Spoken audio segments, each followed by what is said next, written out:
In this video, I'll show you June 5, 2024, Private Investigator Mikhail Hoffman was working on a workers' compensation case near Hilliard, Florida.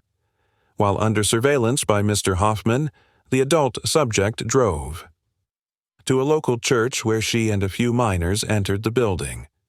Mr. Hoffman initially maintained surveillance in a Winn-Dixie grocery store parking lot across the street.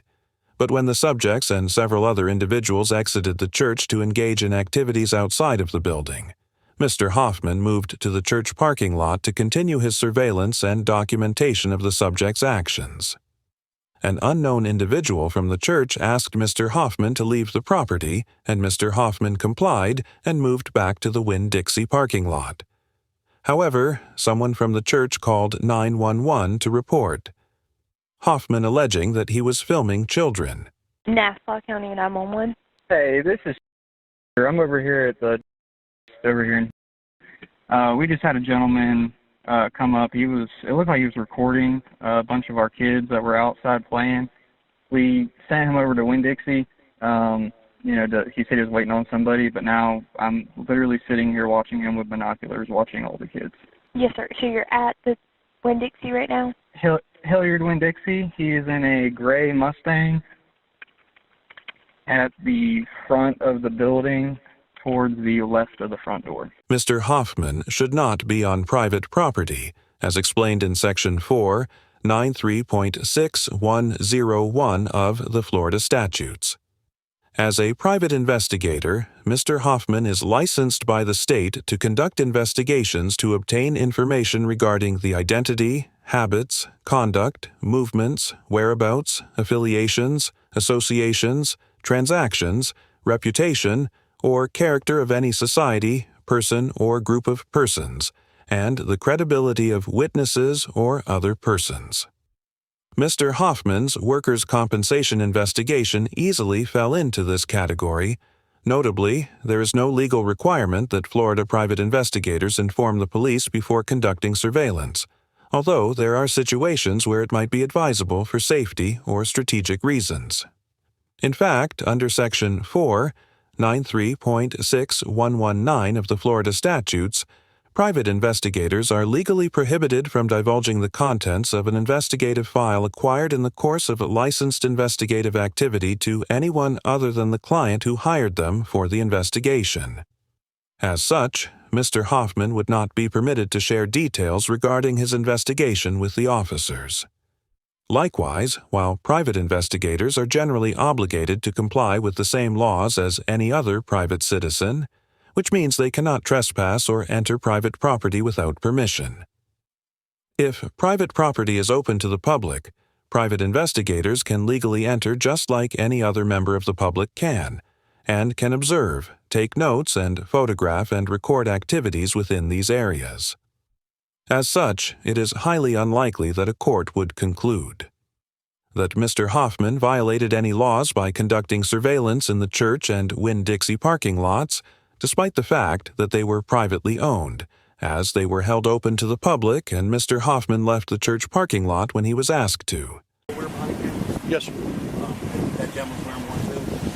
Should be, yes, sir. Is it policy to have your body cameras activated? Yes, sir. So he was seen on the property over there. I can't give him a written warning, just a verbal warning for trespass. Yeah, but you could write him an illegal parking ticket. As far as when Dixie goes, if they're doing trespassing, I don't think they will, because he's not doing anything there. No, they haven't complained. They have a complainant. They have to have a complainant in order for you to trespass him from Winn-Dixie, and Winn-Dixie hasn't complained. And he has every right to be here until Winn-Dixie says they don't want him here. Hey, good. So there's this guy who's filming kids at the Journey Church across the street. He's parked in y'all's parking lot. Apparently he's still filming or looking at them. Y'all want him trespass? Okay. I spoke with the manager of Winn-Dixie. Unit 43, they definitely want him trespass. They said they don't want anybody on the grounds doing that. Except for you have to get her question. Deputy, am I being detained? As of right now, yes, sir, you are. You are being trespassed from the Winn-Dixie. For suspicion of what crime am I being detained? As of right now, you were videoing from across the street. That's what our call was about. And now that they want you trespassed, you're being detained. Who was the trespass? Winn-Dixie. Winn-Dixie was the trespass. So I'm being detained for trespass. Currently, yes. You understand how the law reads the trespass? I must first be given the opportunity to leave the property when told by a proper agent of that property. Okay. Was I given that opportunity? Once again, am I being detained? Once I give you this trespass warning, you'll be able to leave. Sir, that's a yes or no question. Am I being detained? Yes, currently being detained. For suspicion of what crime? The deputies inform Mr. Hoffman that he is being detained while he is issued a trespass warning. But when Mr. Hoffman asks what crime he's suspected of committing, the officers do not answer. As we have discussed many times, officers typically do not have the authority to detain an individual against their will, absent reasonable suspicion that they have engaged in an illegal activity under Section 810.09 of the Florida statutes. Quote, "A person who, without being authorized, licensed, or invited, willfully enters upon or remains any property other than a structure or conveyance as to which notice against entering or remaining is given, either by actual communication to the offender or by posting, fencing, or cultivation, commits the offense of trespass on property other than a structure or conveyance. If the offender defies an order to leave personally communicated to the offender by the owner of the premises or by an authorized person, the offender commits a misdemeanor of the first degree. In other words, as Mr. Hoffman explained to the deputies, an individual can only commit trespass under the statute if they refuse to leave or re-enter private property after being asked to do so by an authorized person, or if they enter property that has been posted to give notice of the lack of authorization to enter. As the 4th District Court of Appeal of Florida explained in the 2012 case of D.T. v. State, quote, "In the absence of this prior warning by communication or so-called posting, a police officer may initiate a consensual encounter to issue a trespass warning if he has been authorized to do so by the property owner, but he may not detain or arrest for trespass. Accordingly, it is likely that a court would conclude that the deputies did not have the legal authority to detain Mr. Hoffman non-consensually while they were issuing the trespass warning." Well, you guys, I tell you, you all earn your reputation nowadays. It's disgusting. You all sit around your departments and wonder why the public feels the way they feel. You all hide behind the words like safety, children. Is there a supervisor on scene? No, she's not here. I'd like to have a supervisor on scene. I also like to have business cards from each and every deputy that's on location right now. Okay. You're welcome to have that, and we can contact the sergeant and see if he floats by and can respond. I appreciate that, sir. Thank you. Mm-hmm. Sarge close by, you want to talk to sergeant? He probably is. Sir? He probably is. You can call him where it is if he wants to come. You close by, your presence is being requested by the individual. Also, for illegal trespass to take place, an agent of this property has to trespass me. I'd like to be afforded the opportunity to speak to them and explain to them probably what lies you told them to get me trespassing this property. Therefore, abusing your authority. I believe that's under code U.S. Mr. Hoffman argues that Deputy Jones has abused his authority in violation of federal law by telling lies while, quote, quote, soliciting a trespass from the Winn-Dixie manager. And while there are not any specific laws prohibiting a police officer from asking a property owner if they want to trespass a third party from their property, Section 242 of Title 18 of the U.S. Code states that, quote, whoever under color of any law willfully subjects any person to the deprivation of any rights, privileges, or immunities secured, protected by the Constitution or laws of the United States shall be fined under this title, or imprisoned not more than 1 year, or both. Therefore, there may be situations where officers violate this statute by persuading a property owner to trespass an individual, such as if an officer were to encourage a trespass in order to unlawfully restrict a citizen from engaging in protected First Amendment activity, although there is no constitutional right freedom of movement on private property where there is no license or privilege to be. There, Mr. Hoffman could potentially argue that the deputy's solicitation of a trespass interfered with his exercise of his First Amendment right to film and photograph. All right, that works for me. We'll go do it, this guy. Thank you. Appreciate y'all. Yes, sir. May I ask you a question? Yeah. May I ask you what you asked them?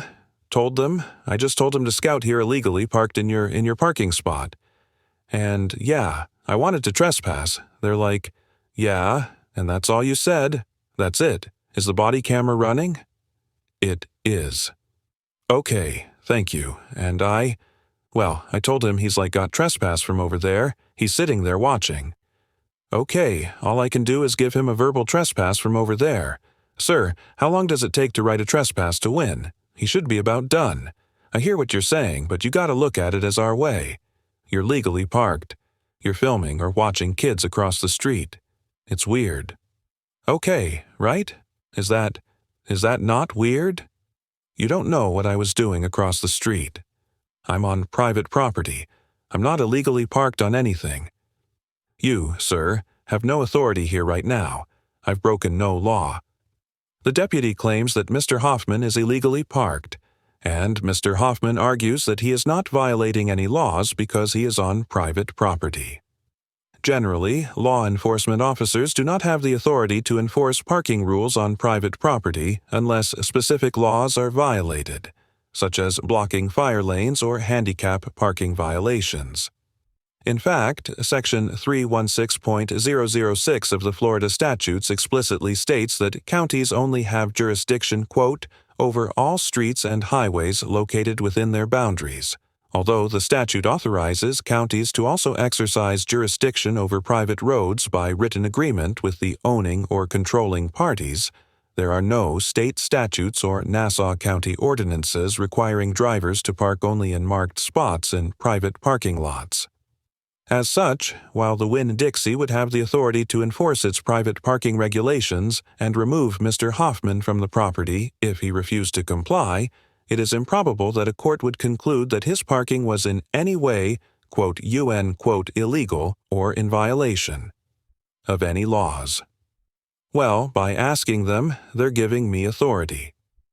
Yeah, you know what? Do you think any business from the law? Enforcement officer walks in there and says, hey, we got a guy illegally parked. You want him trespassed? Do you think any business is going to say, no, sir? But they bow down to law enforcement. They lick your boots like the uneducated. Well, I mean, it just sounds like it's completely irrational. Like, I'm talking to you normally, and like you're upset. I'm upset. But you're illegally parked in a driving lane. I am not illegally parked. You have no authority over this private property. These aren't official parking spaces. Perhaps you should educate yourself in the Fourth Amendment and personal property. And then you're like, property. And by 2 or 3 witnesses, they're saying, you're over here watching kids, you're over here Did you do any investigation? Well, I'm asking you, but you're acting irrational. I don't have to answer questions. See, you're acting irrational. Yeah, I'm acting irrational because I exercise my rights? No, I'm trying to investigate it, and you're completely losing your crap. Questions. Sir, I presented a legal state ID that identifies me as a state licensed investigator. Okay, so like, if I'm doing my job and somebody asks me something, I'm doing this because X, Y, Z. Like, I don't say, that's weird. You know why? Because I can't stand law enforcement. Okay. You all are nothing but tyrants. Well, tell us how you really feel. What is your name, sir? Officer Dan Jones. Mr. Jones, you as a person, as a man, as a father, as a husband, as a brother, as all those things, I don't know you, sir. Sure. You could be a fantastic gentleman, a good Christian gentleman. Sure. I am addressing you as a law enforcement officer. Fair enough. But as a law enforcement agent, okay, you are given authority. You are given power. You are protected by a corrupt system. And you right now are abusing that power, whether you believe it, whether you think I'm right or not. Supervisor, I've been detained here over 30 minutes. You're not detained. You're getting trespass warnings from here, and you're getting trespass warnings from I am there. detained. I'm not free to go. He's had 30 minutes to write a trespass warning, and I'm still here. Get out of here. You've been trespassed from Winn-Dixie. You've been trespassed from here. You don't want to hear how my rights were violated? You've been trespassed from here, and you've been trespassed from Illegally. there. You have your chance to leave. Now you're detaining me. So you need to leave. Yeah, not a problem. Way to hold up your oath. After being warned that he was trespassed from both the church and the Winn-Dixie, Mr. Hoffman was allowed to leave without further incident. A written trespass warning prohibiting Mr. Hoffman from returning to the Winn-Dixie for 1 year was also issued. Mr. Hoffman filed an internal affairs complaint regarding the incident, but as of the date of writing this episode, the results of the investigation have not been released. Overall, the Nassau County deputies get an F for maintaining hostile and unprofessional demeanors throughout the encounter, likely detaining Mr. Hoffman without reasonable suspicion in violation of the Fourth Amendment, and abusing their authority by convincing the Winn-Dixie to trespass Mr. Hoffman based on misleading and inaccurate information about his behavior. When speaking to the Winn-Dixie manager, Deputy Jones made no mention of the fact that Mr. Hoffman was a private investigator working a case, instead representing him as quote-unquote this guy who was quote-unquote filming kids at the church and quote-unquote looking at them. This guy is filming kids at the Journey Church across the street. He's parked in y'all's parking lot. Parents start filming or looking out of Jacksonville Valley 10-4-1029. I had no idea about that. Then, when Mr. Hoffman asked Deputy Jones what he said to the manager, Deputy Jones once again bent the truth, falsely claiming that he simply told the manager that Mr. Hoffman was, quote, UN, quote, illegally parked. Yes, sir. Yeah. Ask them. I just told him Scott here illegally parked in your parking spot, and yeah, I want to trespass. They're like, yeah, that's all you said. That's it. It is. Given the clear evidence provided by the body camera footage, it seems likely that Deputy Jones intentionally lied to both the Winn-Dixie manager and Mr. Hoffman. The Nassau deputies' clear animus towards Mr. Hoffman throughout this encounter is baffling, as his activities were clearly explained by the fact that he was a private investigator conducting surveillance. However, the deputies did not appear to even check the validity of his credentials and seemed to take personal offense when he refused to divulge the details of his investigation.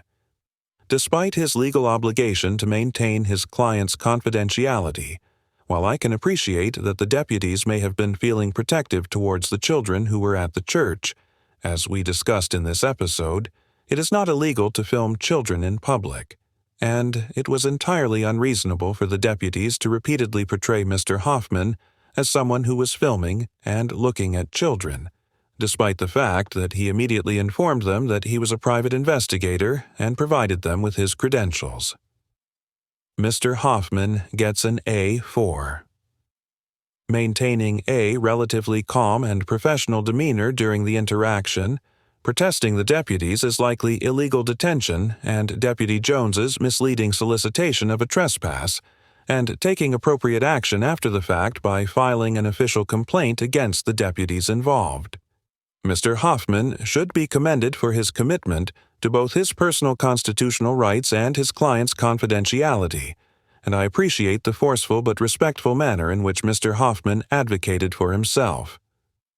Thank you very much for watching the video. Subscribe our channel for next video.